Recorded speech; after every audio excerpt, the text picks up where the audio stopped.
In his second game with Madrid after debuting midweek, Mbappé failed to break through on Sunday. The France World Cup winner had scored in Madrid's 2-0 win against Atalanta in the UEFA Super Cup on Wednesday. Madrid coach Carlo Ancelotti started with the same squad that beat Atalanta, with Rodrigo, Vinicius Jr. and Mbappé in attack. They changed position from time to time. Ancelotti said of Vinicius and Mbappé, "Sometimes Mbappé plays more centrally and sometimes one of the two has to occupy this flank without a particular plan. It depends on how they feel about it." It was Rodrigo who put Madrid ahead against Mallorca 13 minutes into the match, but the hosts equalised with Vedat Nuriki's goal in the 53rd. ESPN decided to release a ranking of the top 50 club coaches in Europe. For some reason, ESPN opted to exclude national team managers. Here are some quick hitters.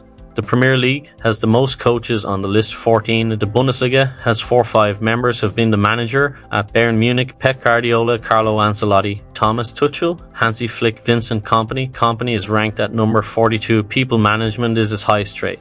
Despite missing key midfielder Rodri, while England internationals Phil Foden, John Stones and Kyle Walker started from the bench, City followed up last Saturday's Community Shield win against United with a performance which left their manager pleasantly surprised. "I really didn't expect it. I know what these guys can do." But the first day and lack of training, Guardiola told BBC Sport post-match, "Last season we could not win at Stamford Bridge, so this is good news. The bad news is we still have 70 games left, but it is good to start with a win for the confidence." A leading member of the defensive ranks at La Liga giants Real Madrid could be facing up to a lengthy spell in the stands. This comes owing to developments in Real's opening fixture of the Spanish top-flight campaign. Carlo Ancelotti's troops made a trip to Sunway a short time ago for a meeting with RCD Mallorca. Owing to a dangerous and frankly needless tackle deep into injury time, France international Mendy was shown a straight red card, and based on replays of the incident, Real Madrid could be without their first choice left back for some time.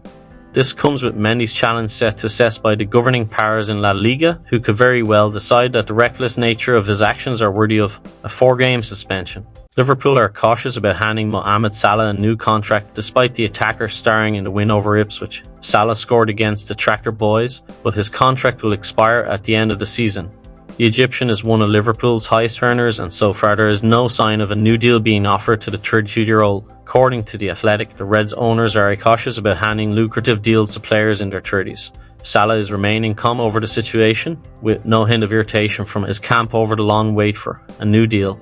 Interest from Saudi Pro League clubs remains strong 12 months after Liverpool rejected a bumper £150 million ceiling from Al Ittihad for their star man. Barcelona midfielder Ilkay Gundogan reportedly contacted Manchester City recently over a sensational return to the Premier League champions. City supporters were keen to keep hold of their captain last summer after he produced a brilliant final season for the Blues as they secured the treble. However, the desire for a new challenge at a club close to his heart was too much for Gundogan to resist, and he agreed to move to Xavi's Barcelona at the expiry of his contract. However, 12 months on a lot has changed in Catalonia, with Hansi Flick now the manager. Reports in Spain have suggested the former Bayern Munich head coach was keen to offload Gundogan this summer as Barca battle against financial fair play (FFE) restrictions. Chelsea are discussing a £40 million fee plus add-ons for Atletico Madrid forward Joao Felix. If they reach an agreement, Chelsea will look to revive Conor Gallagher's sale to Atletico Madrid. Felix spent the second half of the 2022-23 campaign on loan at Stamford Bridge and scored 4 goals in 20 appearances for the Blues.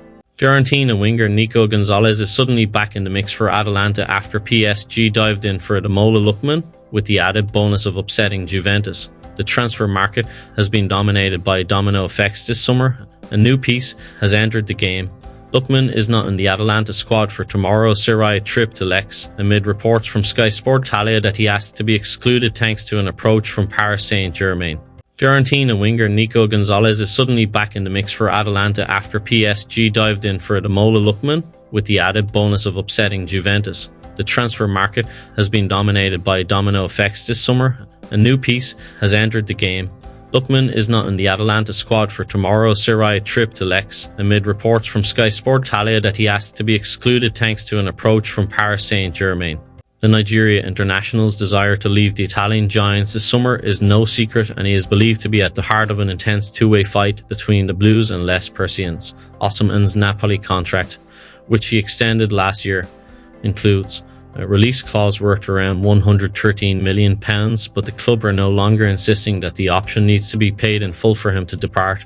Instead, it was reported last week that Chelsea were close to agreeing a 3-player swap deal, which would have seen Osimhen head to Chelsea and Romelu Lukaku and Cesare Casadei join Napoli, who would have also received £38 million. As Omerska has admitted, Raheem Sterling could be sold before the transfer window shuts. Sterling is seeking clarity on his future after being axed from the squad for Chelsea opening match of the season against Manchester City, but Chelsea boss Merska admitted there is not room for all of the players in their bloated squad as he dropped, a clear hint that Sterling could be on his way out. Full on back in the race for Napoli target McTominay. McTominay is one of two Scotland midfielders the Partenope have been targeting in recent weeks, the other being Brighton's Billy Gilmour. For McTominay, Napoli have been told that the asking price is around €30 million and that Manchester United will not loan him out for the season. Man United not planning Tony approach, however, according to German journalist Florian Plettenberg. Man United are not considering an approach for Tony before the end of the market. Plettenberg claims that the strongest interest is coming from Saudi Arabia, with the Englishman potentially leaving the Premier League behind to make a lucrative switch to the Saudi Pro League. After Brentford's 2-1 win over Palace, Frank told reporters the various things going on with Ivan, especially with transfer rumours. Because of all that, we decided not to involve him. Decision was made by the club and me on Thursday.